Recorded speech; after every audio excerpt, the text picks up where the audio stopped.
Let's take a few seconds out from today's video so that I can present a new feature of the Uncle Doug channel. This is an exclusive, and it is aptly titled Ask Uncle Doug.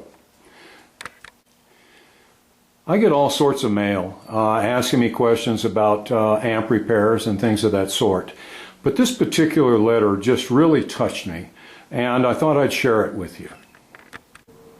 It comes from Mr. DeBanks, and he says, Uncle Doug, please help. I forked out a ton of money for a new amp, and my friends just snicker and laugh every time they see it. Will you please help me? Robin was kind enough to send a photograph of his amp.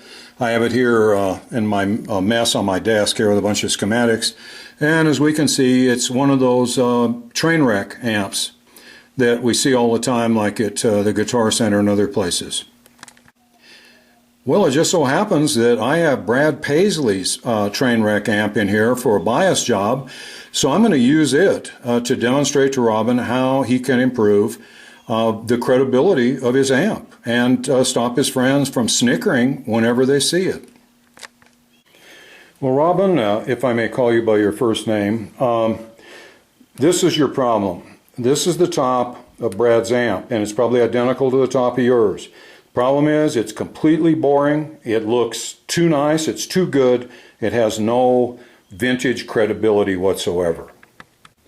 So listen up, because I'm going to tell you how we're going to correct that situation.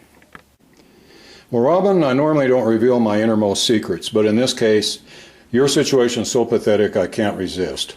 So here's what you need. A can of white paint, an old toothbrush, and if you don't have one handy, I'm sure your wife won't mind if you use hers, a steel rod, I'll say about 3/8 of an inch in diameter, a pair of vice grips pliers, and a propane torch.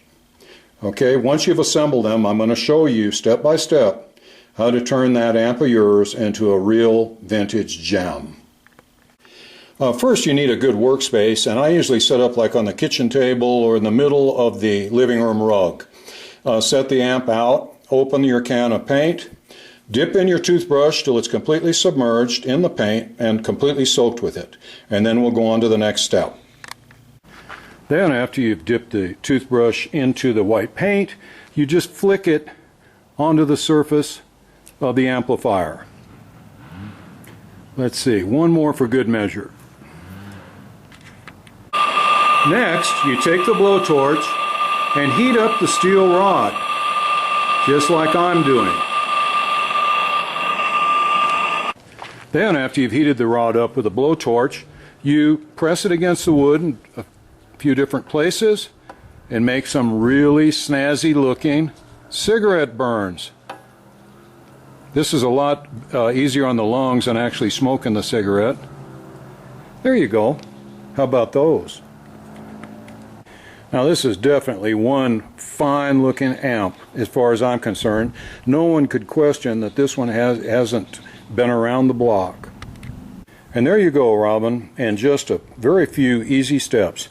We went from this boring finish on your amp to this spectacular finish dripping in vintage vibe.